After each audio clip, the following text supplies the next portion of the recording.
Assalamu alaikum khawateen wa Hazrat. My name is Mohammad Shahrukh and I welcome you from the platform of KIP CSS. Today we have Nimra Firdaus who was one of our students as well और काफ़ी अरसे से इस journey के अंदर comparative exams की journey के अंदर इन्वॉल्व हैं। आइए आज इनसे पूछते हैं कि ये कैसा फील कर रहे हैं। जी Nimra, welcome to KIPS. How are you feeling? Sir thank you so much मुझे कॉन्ग्रेचुलेट करने के लिए और वेलकम करने के लिए। अल्हम्दुलिल्लाह मैं अल्लाह ताला से बहुत ज़्यादा शुक्रगुजार हूँ कि उन्होंने आज मुझे ये दिन दिखाया और मैं PMS 14 में अल्हम्दुलिल्लाह एलोकेट हुई हूँ। इस सब के पीछे मैं बहुत खुश हूँ और इस सब के पीछे अगर देखा जाए तो अल्लाह ताला की ज़ात सबसे बढ़ के उनका सबसे बड़ा रोल है और फिर मेरे पेरेंट्स की दुआएं, आप सबकी दुआएं जिन्होंने मेरा इस थ्रू आउट इस जर्नी में इतना साथ दिया है। So I am very happy today अल्हम्दुलिल्लाह। अच्छा, निम्रा जो है बड़े अरसे से जो है हमारे साथ अटैच्ड भी हैं। She was a student as well and then she is also a faculty member. तो मैंने बड़े कम लोगों को देखा है जो इतना कंसिस्टेंटली इतना ज्यादा इस जर्नी के साथ अटैच रहते हैं और इतने डिटरमिन्ड रहते हैं। So I want to know Nimra कि आपका सबसे बड़ा फैक्टर क्या था मोटिवेशन का? What made you stick with this journey for so long? Sir I would say कि my father he is the biggest achievement for me कि उन्होंने मुझे हमेशा इतना मोटिवेट किया। He is the greatest motivation for me. उन्होंने और मेरी मदर ने थ्रू आउट द जर्नी मुझे बहुत साथ दिया। अदरवाइज हमारी सोसाइटी में एक सर्टेन एज के बाद लड़कियों की शादी कर दी जाती है कि अगर नहीं भी हो रही है। अब देखिए मैं 5 इयर्स की जर्नी से कंटिन्यूसली प्रोसेस का पार्ट हूँ। पहले CSS की अटेम्प्ट्स क्वालिफाई की, PMS की एलोकेशन नहीं हो रही थी, बट उन्होंने हार नहीं मानी मुझे। They had always been confident on me कि मैं कर जाऊंगी इंशाल्लाह और अल्हम्दुलिल्लाह आज उन्हीं की दुआओं की वजह से इस जर्नी। अच्छा, थोड़ा सा ये बताएं कि आपका एजुकेशनल बैकग्राउंड क्या है? आपने अपना बैचलर्स कहाँ से किया, मास्टर्स कहाँ से किया और फिर आपने कब डिसाइड किया कि मैं कंपैरेटिव एग्जाम्स की जर्नी शुरू करूं? सर बैक इन 2020 जब कोविड आया था तब लॉकडाउन हो गया था। उस टाइम पे मेरा भी थीसिस चल रहा था। मैंने BS किया हुआ है इंग्लिश लिटरेचर में फ्रॉम LCW और उसके बाद मैंने मिनहाज यूनिवर्सिटी से किया था MPhil इंग्लिश लिटरेचर में। अपार्ट फ्रॉम दैट मैंने पंजाब यूनिवर्सिटी से मास्टर्स पॉलिटिकल साइंस में किया और थ्रू आउट दिस जर्नी मैंने 2020 में जब स्टार्ट किए प्रिपरेशन तो मैंने सबसे पहला प्लेटफॉर्म किप्स का ही ऑनलाइन ज्वाइन किया था और मुझे वो पहली मोटिवेशन किप्स से मिली कि मैं कुछ कर सकती हूँ because my teachers they were very confident about me कि मैं इंशाल्लाह कर जाऊंगी। और वो मुझे उन्होंने ड्यूरिंग दैट प्रिपरेशन ही कह दिया था। Some of my teachers even sir Rahil Safi Khalid he is right now in Canada, वो पहले टीचर से जिन्होंने मुझे ये बात कही कि निम्रा आपका हो जाएगा। तो मैं उस चीज को एक मोटिवेशन बना के चलती रही। फिर मेरे पेरेंट्स ने भी हार नहीं मानी तो वो इस एजुकेशनल जर्नी के साथ इवन मेरी जॉब भी बीच में ही हो गई। मैंने पहले DPS स्कूल में पढ़ाती रही हूँ 4 इयर्स मैंने वहां सर्व किया and right now I am serving in university of Lahore, वहां लेक्चर रूम है। सिंस आपने CSS भी क्वालिफाई किया है, PMS भी क्वालिफाई किया है, PMS में एलोकेशन भी होगी और इंशाल्लाह कल को ये भी उम्मीद रखते हैं कि आपकी जो है वो CSS में भी जो है वो पोजीशन आ जाए। तो वी वांटेड टू नो आपने सब्जेक्ट्स क्या चूज किए? क्या आपने सिमिलर सब्जेक्ट्स रखे दोनों के अंदर या आपने डिफरेंट तरह का कॉम्बिनेशन बनाया? और साथ साथ सब्जेक्ट सिलेक्शन का क्राइटेरिया क्या था आपका? सर मैंने जो फर्स्ट टाइम सब्जेक्ट अटेम्प्ट किए थे अपनी फर्स्ट अटेम्प्ट में जो मैंने ऑप्ट किए वो सब्जेक्ट तो बिल्कुल मेरी इंटरेस्ट के बेस पे थे। उसमें मैंने फिलोसफी किया, हिस्ट्री ऑफ इंडो पाक किया जो कि उस टाइम पे यूजुअली लोग नहीं ऑप्ट कर रहे थे। फिर पॉलिटिकल साइंस और पहले पंजाबी नहीं था, मैं सोशियोलॉजी रखा था फर्स्ट अटेम्प्ट में और उसके साथ साथ जेंडर स्टडीज। ये मेरे सब्जेक्ट्स थे जो कि मेरा अच्छा स्कोर था रिटन में, बट इंटरव्यू में समहाउ मेरे को थोड़े कम मार्क्स थे बिकॉज वो एक इमेच्योर अटेम्प्ट थी, पहली अटेम्प्ट थी और मैं इतनी मैच्योर नहीं थी स्पोकन में कम्युनिकेशन में। तो एट दैट टाइम इंटरव्यू मेरा बहुत खास नहीं हुआ, मेरे 145 मार्क्स आए और मैं सिर्फ 5 सीट्स की एलोकेशन से मैं रह गई थी, तब नहीं हुई थी मेरी। लेकिन मैंने नेक्स्ट अटेम्प्ट में फिर अपनी सब्जेक्ट चेंज किए जिनमें मैंने देखा कि मेरे कम मार्क्स हैं। फिलोसफी में ऑल्दो मेरे मार्क्स ज्यादा थे लेकिन वो 2 सालों से हिट हो रहा था तो मैंने चेंज किया फिर फिलोसफी। उसकी जगह फिर मैंने पंजाबी और साथ सोशियोलॉजी की जगह पंजाबी। तो स्कोरिंग ट्रेंड को देखा, स्कोरिंग ट्रेंड पहले आपने इंटरेस्ट देखा फिर आपने देखा कि स्कोरिंग ट्रेंड भी बहुत जरूरी है और फिर मैं उसके अलावा कौन से और सब्जेक्ट है जो मैं रख सकती हूँ तो फिर मैंने क्रिमिनोलॉजी पे शिफ्ट किया तो उसमें भी मेरा स्कोर फिर अच्छा आ गया था, बट अगेन मेरी एलोकेशन नहीं हुई।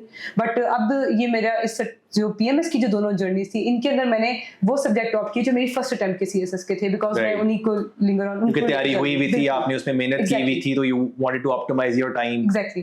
तो मेरा फिलोसफी था, पंजाबी था और पॉलिटिकल साइंस था क्योंकि पोल साइंस का मेरा बैकग्राउंड भी है, एजुकेशनल बैकग्राउंड, तो वो फिर उस हिसाब से। अच्छा, एक बहुत सिंपल सा क्वेश्चन होता है, कुछ लोग कहते हैं PMS मुश्किल है, कुछ लोग कहते हैं CSS मुश्किल है, तो ये इसका आसान जवाब क्या है और क्यों आप वो जवाब देंगी? सर मेरे ख्याल में दोनों ही मुश्किल है। इट्स द हार्ड वर्क जो आपको करनी चाहिए, एफर्ट्स पुट इन करने चाहिए। और मैंने भी ऐसे किया। अब देखिए उस 5 ईयर की जर्नी में मेरे क्वालिफाई हुए हैं लेकिन मेरी एलोकेशन नहीं हुई। तो इट मींस कि मेरी वो कंसिस्टेंसी, जब मुझे प्रॉपर एक वे में आंसर लिखना आ गया, चाहे वो सीएसएस में, अगर मैं इस साल सीएसएस की भी अटेम्प्ट देती तो आई एम श्योर कि वो भी हो जानी थी, क्योंकि मेरा ऐसे फेल नहीं। तो जो मेजर लूप होल होता है कि ऐसे नहीं लोगों का पास हो रहा होता, मेरा वो पास हो। तो अगर आप अपनी इंग्लिश अच्छी करते हैं, आपका ऐसे पास होता है, फिर आपके लिए डेफिनेटली ना सीएसएस मुश्किल है ना ही पीएमएस। तो मेरी इंग्लिश अच्छी थी, मेरा इंग्लिश का बैकग्राउंड भी था। तो मैं यही जो कैंडिडेट्स उनको भी मैं यही कहूंगी कि अपने इंग्लिश को इम्प्रूव करें, और मैंने भी इसी तरह अपनी इंग्लिश पे वर्क ऑन किया। तो मेरा So you think English was a key success factor in your preparation, और जो इवेंचुअली आपने क्वालिफाई किया? तो बेसिक आसान सही अंग्रेजी बहुत फंडामेंटल रोल प्ले करती है। आई रिमेंबर आप मेरे पास भी आते थे आउटलाइंस दिखाने, चेक करवाने, and then you consulted me, I shared my feedback and you were very regular and consistent कि मैंने इंप्रूव करना है। कई जगह मैं निम्रा को कहता था कि ठीक है, मतलब आप ठीक लिख रहे हो, इसमें कोई खास इंप्रूवमेंट की जगह नहीं है। उसके बावजूद ये कहती थी कि नहीं सर, फिर भी आप मुझे बताएं कि मैं इसमें क्या इंप्रूव कर सकती हूँ। So again, what was the hardest nut to crack? I mean, कुछ लोगों के लिए ऐसे होता है, कुछ लोगों के लिए प्रेसी होता है। सिंस इंग्लिश का आपका बैकग्राउंड था, क्या यही आपके लिए भी ट्रिकी सब्जेक्ट्स थे या कोई और थे? सर पीएमएस में मेरे लिए उर्दू बहुत चैलेंजिंग रहा, क्योंकि मेरा उर्दू का कोई बैकग्राउंड नहीं था। अच्छा। That was a great challenge for me. और मुझे इवन इन दिस अटेम्प्ट मैं ये अपने फादर को आगे कही थी कि मेरा उर्दू का पेपर कोई खास नहीं हुआ। तो ही स्टार्टेड लाफिंग। उन्होंने कहा अगर तुम्हारे लिए लिखा हो जाएगा, तुम्हारा तुम फेल नहीं होती है, मेरी गारंटी है, उन्होंने कहा।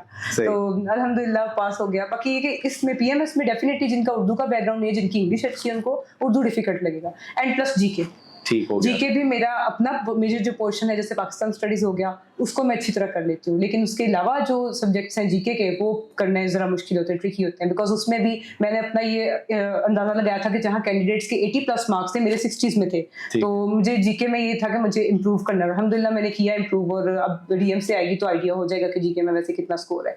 बट ये है कि मैं कंसिस्टेंट रही हूँ अपनी इस प्रिपरेशन के साथ, क्योंकि मैं साथ साथ दूसरे 1 पेपर की एग्जाम्स भी दे रही थी कि अगर इस जगह पर नहीं तो कहीं और मेरी जॉब हो जाए। तो निम्रा वाज सो एडमेंट कि सीएसएस नहीं तो पीएमएस नहीं तो 1 पेपर, शी मेड श्योर कि मैंने गवर्नमेंट जॉब में लैंड करना है। इतनी डिटर्मिनेशन मैंने बड़े कम लोगों में देखी है, और जिनमें होती है वो इवेंचुअली अपनी पसंद की जगह पे पहुंच जाते हैं। 3 ऐसी मिथ्स बताएं निम्रा जो आप कैंडिडेट्स को या व्यूअर्स को बताना चाहती हैं, जो उनको लगता है ये सच है सीएसएस या पीएमएस कंपैरेटिव एग्जाम्स के बारे में, लेकिन आपने रियलाइज किया कि ये सब झूठ है या ये गलत किस्म की अफवाहें फैली हुई हैं। सो 3 मिथ्स जो आप कैंडिडेट्स के लिए बस्ट करना चाहती हैं, having gone through these journeys rigorously. Sir I would definitely से कि नंबर 1, टाइम एलोकेशन। जो कैंडिडेट्स या जो लोग कहते हैं कि जी 6 आवर्स पढ़ना पड़ता है, 10 आवर्स पढ़ना पड़ता है, दैट इज कंप्लीट मिथ। ये एक बहुत बड़ी मिथ है, और ऐसा कुछ नहीं है। अगर आप कंसिस्टेंटली 3 घंटे भी पढ़ रहे हैं दिन के, या 2 घंटे भी पढ़ें, that are more than effective. Yes, effective और फोकस के साथ। फोकस वाले, ये नहीं है कि माइंड उधर है ऐसा नहीं। वो फोकस के साथ आप अपने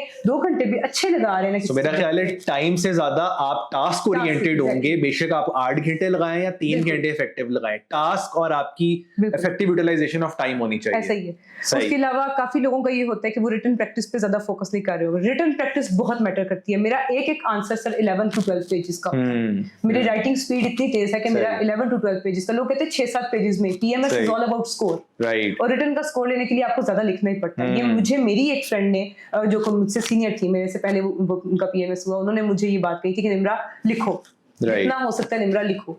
तो लिख के वो जो मैंने अपनी स्पीड मेंटेन की, वो जो मैंने अपना एनालिसिस बिल्ड किया लिख के, उससे मेरी PMS is all about writing good, एक सर्टेन नंबर ऑफ लेंथ के आंसर्स, और ताकि आपका एक सर्टेन इंप्रेशन जा सके, उसमें एनालिसिस भी आए, और इसमें किस हद तक डायग्राम्स और बाकी चीजें इनकॉर्पोरेट करना जरूरी है। ठीक है, उसमें कोई डिफरेंट नहीं है। So it is writing game जिसकी राइटिंग स्पीड और उसमें कमांड है, he will eventually win. Exactly. और लास्ट वन ये कि आप सबको ये माइंड में रखना चाहिए कि टेस्ट सेशन बहुत जरूरी है। जो ये कैंडिडेट समझते हैं कि टेस्ट सेशन हम नहीं देंगे, उसके विदाउट ही हमारा कोई भी कंपेटिटिव एग्जाम्स की जर्नी हो जाएगी, इवन 1 पेपर की।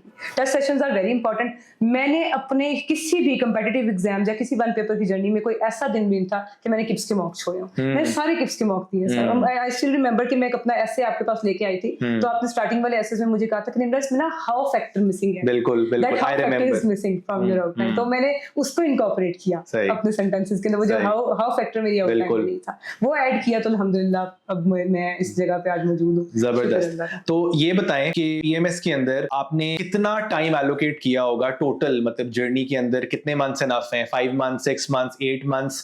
कितना टाइम बंदा निकाल के एज अ बिगिनर आए तो इस जर्नी में वो विन कर सकता है? सर बिगिनर के लिए तो 6 मंथ्स एटलीस्ट, 6 मंथ्स क्योंकि एटलीस्ट, सिलेबस भी कवर करना है। अगर सिलेबस नहीं कवर तो डेफिनेटली आप कैसे एग्जीक्यूट करोगे अपना नॉलेज बिल्कुल। Paper So 6 to 8 months is a decent amount of time for a beginner. for a beginner. अब मैं जैसे बिगिनर नहीं थी तो मेरे लिए 3 months और 2 months that were more than enough. मैंने Right. जस्ट आप समझे कि मॉक्स दिए हैं, पढ़ा है मॉक्स दिए बस, Right. इसके अलावा कुछ नहीं। और कुछ ऐसे की रिसोर्सेज बता दें ब्रीफली जो आपने शुरू से लेके एंड तक आपकी इस पूरे जर्नी के अंदर जिन्होंने एक बहुत इंस्ट्रूमेंटल रोल प्ले किया है आपकी ओवरऑल प्रिपरेशन के अंदर, CSS, current affairs, Pakistan affairs, तो वो रिसोर्सेज जिन्होंने एक बहुत ज्यादा जिसे कहते हैं ना फंडामेंटल रोल अदा किए, जिनके बगैर you would have been where you are today?